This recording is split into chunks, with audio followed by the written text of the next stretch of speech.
In this video, I'm going to walk you through the 5 golden rules of selling AI offers, 5 timeless principles. These aren't just, small tactical, minute things, like switching up your tonality or, specific sales scripts. These are timeless principles that you need to implement so that you increase the probability that your prospects not only close on the call, but that they even show up to it on the first place. Okay, so let's not waste any more time. Let's dive straight into it.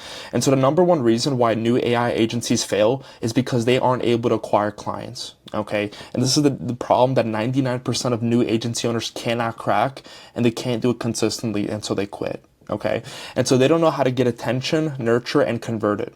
And if they do know how to do that, then most of them don't really know how to systemize it into a repeatable process. Okay, and if you know how to close people, but you can't do it consistently and predictably, then you're never gonna know when your next paycheck's gonna come from and when you're gonna be able to pay rent. Okay, so you need not only do you need to have the skill of acquiring customers, but also the ability to systemize it and leverage it so you can outsource yourself from it, and so you can collect that money as the founder. And so there are 3 main parts to acquiring clients. Okay, so when it comes to client acquisition, you have the first part, which is generating leads, getting attention, and getting leads. And then you have nurturing these leads, building trust with these people, and then also converting these leads, which is sales. Okay, and which is the main aspect as to what we're going to talk about in this video. And so what is the point of getting leads and nurturing them if you aren't able to convert them in the end? Okay, conversion is the final part of the client acquisition cycle, and it is the part where you literally collect the money from your prospects. And in this video, I will be going over 5 timeless principles that you need to implement in your sales process. Okay. And so you will recognize that the point of this video isn't to help you improve your script or tonality, like I mentioned in the beginning, or other salesy tactics, but it's to walk you through different strategies that sell your prospects throughout the entire sales process, not just on the call. Because you have to realize that the selling that you do before they hop on the call is probably even more important than the actual selling on the call. Okay, because if you're hopping, the difference, and I'm actually I'm not even gonna say, because it's gonna be the next thing that I show you. But just keep in mind that when it comes to sales, don't just think about sales calls. You have the selling that you do before the call, and the trust that you build with the person before they hop on the call. So that way they already know who you are and what you do, and this drastically increases the probability that they hand you over their money. Okay, so just keep that in mind. And so principle number 1 is what you do before the sales call dictates the outcome of the sales call. Okay, let me repeat that. What you do before the sales call dictates the outcome of the sales call. Extremely important. And so most people think that what you do on the sales call is what dictates the outcome. That is partially true, but the entire truth is that what you do before the sales call is just as important, if not even more important, than the actual call itself. Okay, and so here's what I mean. So let's say we have prospect number 1 and prospect number 2. Prospect number 1 clicked on one of your ads where you promise a specific outcome and they booked a call with you. Okay, but this person has never heard of you and they don't know who you are. And so there's no trust and familiarity built up with this person. They hop on the call, you have to introduce yourself. They don't know who you are, what you sell, no trust, they don't know the social proof that you've obtained. The results that you've gotten for your clients.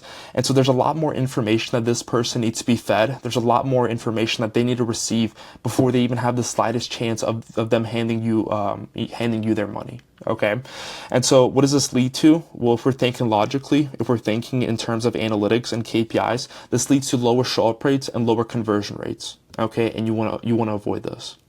That's prospect number 1. Now let's say prospect number 2 is a person who consumes your content and is in your ecosystem. They love the value you provide, so they decide to book a call with you. Okay, and this person is familiar with you because of the value you provide through your content. Okay, so this person, they hop on the call with you. Maybe you've sent them over a lead magnet. They watch your YouTube videos, they watch your content, they've seen the social proof that you've received, the results that you've gotten for your clients, and so they hop on the call with you. They're pretty familiar, they have an idea of what you're selling, and so there's not this weird this weird window in between you two. Okay, there's already trust built up, and you don't need to feed them half the amount of information that you need to feed this person because they've already consumed it before the call. Okay, and so they're already nurtured, and it's going to take a lot less pushing and a lot less convincing for them to hand you over their money. Okay, and so trust and familiarity is already built up. The show-up rates are going to be much higher, and the conversion rates are going to be a lot higher. Okay, and so typically what we've seen comparing these two situations, this person here collects 4 times the amount of money that this person collects. Okay, so not only is the probability of you closing the prospect higher, but also the probability of them spending more money is much higher. So not only are you more likely to close them, but they're gonna pay more. Okay, because they already trust you, and they already know that you know what you're about, and they've gone through that information consumption cycle before the call. Okay, so avoid this obviously and do this. Okay, but how do you do it? How do you actually implement the tactics and the mechanisms? Well, it's all about forced content consumption. Okay, your funnel should be engineered for one thing only, okay, and that is forcing content consumption.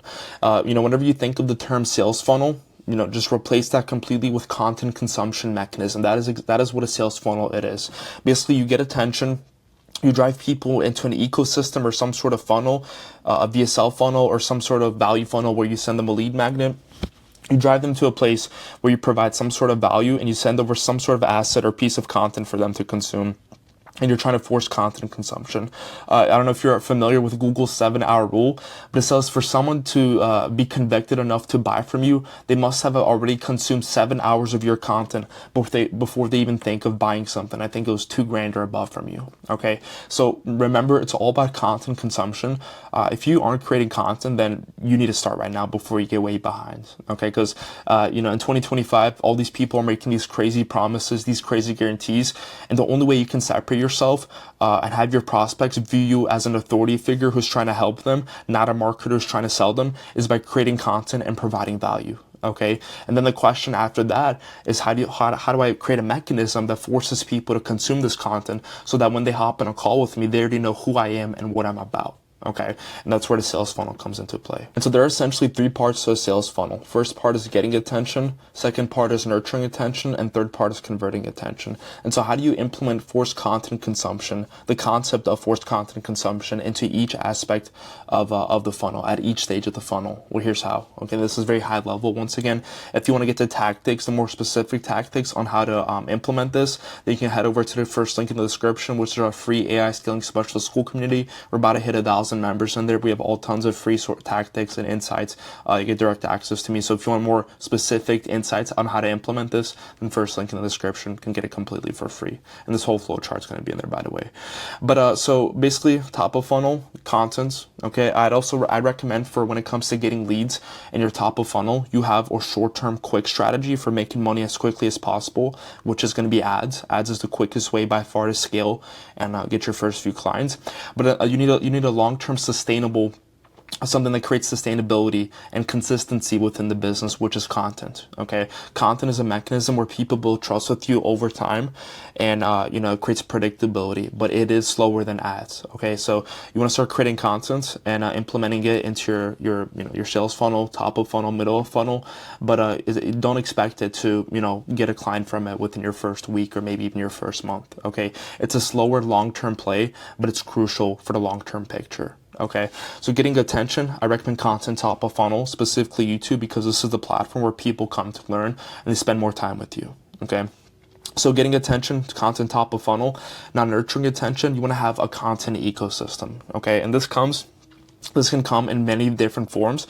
For example, a community is one of the best ways to portray a content ecosystem.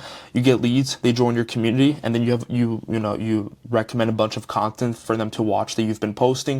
You have trainings in there that teaches them more about your opportunity. You make a call to action for them to get a lead magnet, then you send over that. They get value from that. Another form of a content ecosystem is an email list. You have, WhatsApp groups. Basically, you want to create an ecosystem of people, take them off platform, take them off the, whether it's Instagram or YouTube, take them off platform and put them into a place, maybe where they can interact with each other and consume more of your content. So that way you're always on the top of their minds and you're providing value to them, and you can make a call to action whenever you wish. Okay, so first one was getting attention. Second one was nurturing attention. That's the second stage, and the final stage is converting attention. Okay, and so for this, you want to create a sales asset. Okay, another word for this, the video form of this is something called a VSL, a video sales letter, where basically you create typically within a 15 to 20-minute video, where you walk them through exactly who you are, what's your story, and what's the opportunity you're presenting, okay, to them, and walk them through your solution. And the whole point of this video, the sales asset, is to create desire for them, okay, to create desire for your product. And so you can show them, you can portray to them how it's going to take them from their current situation, what are the problems that they're currently experiencing, to their desired situation, and everything that it's going to take for them to get from their current to their desired situation, but how your opportunity and your solution makes it effortless, okay? So that's when it comes to the conversion aspect.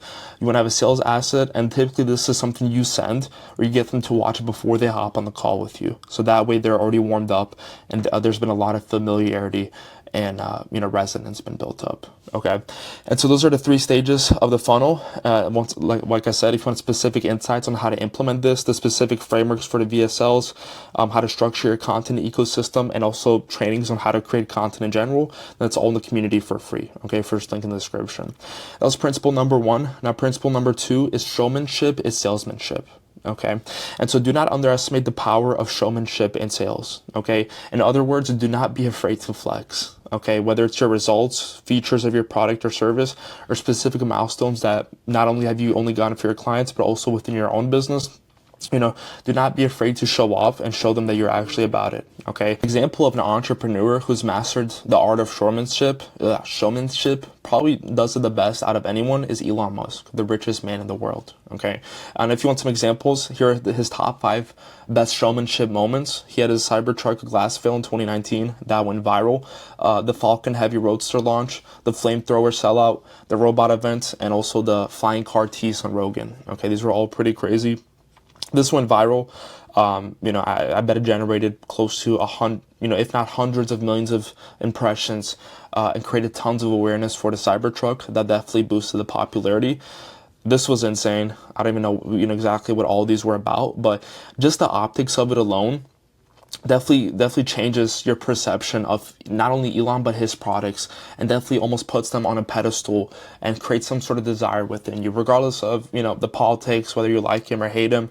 When you look at these pictures, you definitely think to yourself, this is a premium product, not a commodity product that everyone can have. Okay, this is something that if you associate yourself with these products and purchase them, there's definitely some status attached to it. Okay, and that's because of the optics and how he's painting the picture of these products in your mind. And so showmanship is the key, and creating intrigue and desire for your product is what showmanship does. Okay, it's all about the optics. It's all about how your prospect perceives you who you are, and what you're selling, and if they want to associate themselves with it. Okay, that was principle number 2. Now principle number 3 is the concept of leverage selling. Okay, and so when you think of sales calls, you typically think about one-on-one sales calls where it's just between you and the prospect. This is called one-on-one sales. Now if you want to have more leverage in your sales process and have the ability to sell 100x plus the people on a sales call at once, then you need to start doing one-in-many sales. Okay, there's one-on-one sales calls and there's one-in-many sales calls. And so as the market loses its trust and becomes more sophisticated, sales cycles become longer and more unpredictable. Having a consistent conversion event is a powerful mechanism to offset the current market conditions. And the reason why webinars are so effective is because of leverage. Most agency owners hop on an hour-long sales call with a prospect to get a shot at closing one deal. With webinars, you hop on a Zoom call with 100 to 300 people, spend 1 to 2 hours providing free value, and then 20 to 30 minutes pitching your offer. You can get 100x the output from spending a few more hours on a call with your audience, and this is the power of one-in-many selling, okay? And this isn't an event that you can only hold once. You hold it once and you're banned from doing it forever. No, you can repeat it as many times as you'd like. And people often host weekly or monthly workshops, which is a good way to add a predictable conversion event to your business. Okay, so you brand it's called a webinar, and you can either position it as a masterclass or a webinar where you're going to teach something, or that for the people that join, they're going to get this out of it. They're going to get some sort of something desirable out of it. They're going to learn something. Okay, and so they hop on it. You teach them about your opportunity. You provide value. And then at the end of the webinar, you make an offer and you make a call to action, and you get tons of people booking calls, or they can buy right there on the spot. And now you have 100 to 300 extra output depending on how many people you have on that live call, opposed to just a simple one-on-one sales call between you and one prospect. Okay, this is how you implement leverage. Okay, so who's the master of one-to-many selling? Well, it's no other than Alex Hormozi. Every book launch he's done so far has been a one-to-many sales masterclass. Actually, I'm not too sure about the first book, the $100 million offers book, but I know for sure the leads, his second book, the leads book, and the most recent book, Money Models, has been, a live webinar where he's had hundreds of thousands of people on the call at once, which is absolutely insane. Okay, and so the 100 million Money Models book launch broke world records. Okay, he sold over 2.9 million copies in 24 hours, and I think as of now he has over $105 million in sales, which is crazy. I think it's the world record for the most nonfiction book, the most sales of a nonfiction book within 24 hours or something like that, which is crazy. Okay, it's insane. And so how did he do this? Well, there's basically two parts of it. Okay, and I'm gonna put it in a very high level way, which is basically he marketed the shit out of it, okay, all over Instagram ads, everything. He created a unique angle. He kind of stole this from Mr. Beast, where he's running around and the book gets bigger and bigger, and he had these guys in green suits behind them.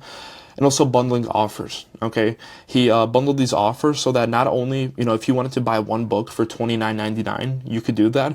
Or if you're someone who has money and has an audience and, you want more, especially because Hormozi probably provided a ton of value to you beforehand and you've been watching him for years, so now you want to kind of give back to him, then you can buy this for $6,000.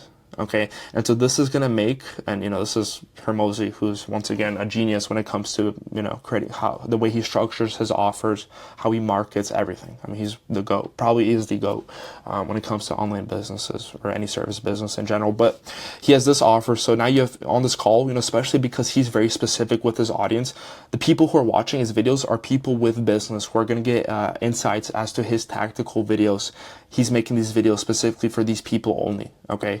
And so you're probably someone who has a few employees and you're collecting revenue and you have money, okay? And so this is probably the offer you're going to go with, especially if you have an audience and you want to give away the books for free to your audience so they can get value from the books themselves for free, and now you're associated with that value that Hormozi gave because you gave your audience a book for free, because this comes with 199 physical copies redemption code for that, okay? And so that's $6,000, and or if you're someone who's starting a business and maybe don't have the most money in the world, then you can just buy one book for $29.99. So everyone has an option here, so everyone, most people end up buying something, okay? And so the more expensive package, what does that lead to? Higher volume sales. Okay, it's all about packaging and bundling, and this is what allowed him. These are the two things basically that allowed him to, break that world record, and also the value that he provided on the sales call, not on the sales call, on the webinar, and just him being a beast. I mean, there's not really much to it. Okay, and so one-to-many selling is the mechanism that allowed Hormozi to sell 2.9 million copies in 24 hours and get a world record. Okay, so that's principle number 3. Principle number 4 is retain everyone. Every person that pays you, you want them to keep paying you, and this is a core rule in business, not just sales. Okay, every customer should be a node in a network of people that keep paying you. And if you don't have some sort of retention mechanism within your offer, something to retain them, then you will be stuck in the cycle of acquiring and churning customers and not having predictable cash flow.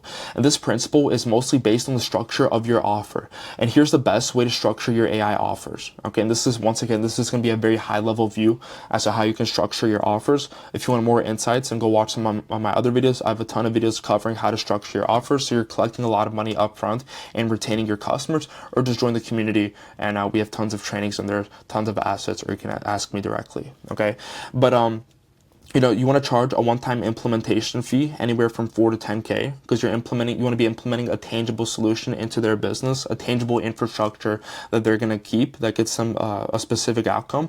So you implement that. And so maybe, it's a program from 1 to 3 months where you actually implement that system.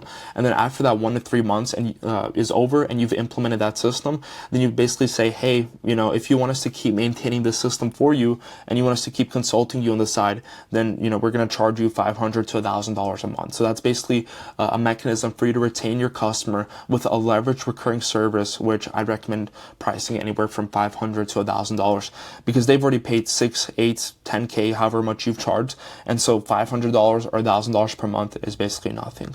Okay, and so you do this for every customer. Now you have predictable monthly revenue coming in, not just from new customers, but from older customers who you're retaining. Okay, but the whole point of this is you want to make sure you're collecting most of the customer LTV up front. Okay, so you want to calculate what's your customer average LTV on average, how much does each customer pay you across the entire time they're with you and they're working with your business? What is the average amount that you get from them? And then how much are you collecting at once upfront? And you want to make that number of how much you collect upfront when they first pay you as high as possible. Okay, why? Because this allows you to collect more cash up front and retain the customer, and it gives you more breathing room to spend for hiring team, to hire fulfillment team, to hire team members in general, but to also acquire more customers, so each customer pays for themselves. Okay, and so speaking of collecting lots of money up front, this leads us to our last principle, which is charge lots of money. And so if you're going to play the game, you might as well play big. Instead of selling a normal monthly recurring package for $2K per month, why not charge $6K upfront to implement a tangible infrastructure into your clients' businesses? Okay, this allows you to collect more money upfront, which gives you more leverage and breathing space, because cash is oxygen to your business. Okay, especially in the online service world, 99% of the time, these businesses are meant to prioritize cash flow, not enterprise value. If you're someone who's running an agency right now, you're young, especially if you're creating content and you're the face, it's a creator-led business, then the goal isn't really for you to, roll this business up one day and sell it to investors. It's for you to have cash flow coming in so then you can move into bigger opportunities if that's what you desire. Okay, and so cash, you want to make sure you're collecting as much of it as possible. If you're someone who's just charging hourly, charging $100, $500, $1,000 per month, then then you're going to be left with clients who, they're watching every move you take, everything you do. They're going to be breathing down your neck, and you're not going to have enough money to, pay for acquiring more customers, to cover the business overhead. And it's just not as fun. Okay, you want to collect lots of money, charge lots of money, and enjoy the game. Okay, you want to remember why you started the business in the first place. And so the offer structure I briefly outlined above is the best way to collect lots of money upfront without sacrificing retention. You always want to compete on value, not price. Increase the value of your offer instead of decreasing the price of your offer. Competing based off of price is a race to the bottom. Never ever lower your prices because, if you're always hopping on the call with your prospects and they're saying, oh, well, I've hopped on 5 different calls and they all have cheaper prices. So now in your head, you're thinking, oh, I want to lower my price so I can compete with them. No, that's the wrong mindset. Instead of thinking, hey, I need to lower my prices, you need to think, hey, I need to increase the value of my offer. So that way they wouldn't think, they don't think twice about the price because of the amount of that's helping them reach the desired outcome. Okay, and so I hope you got value from this video. If you want this entire flow chart, if you want more insights, more assets, once again, first link in the description is the free AI Scaling Specialist School community. We're about to hit 1,000 members, so join up and network and receive all the free assets and insights, and I'll see you on the inside.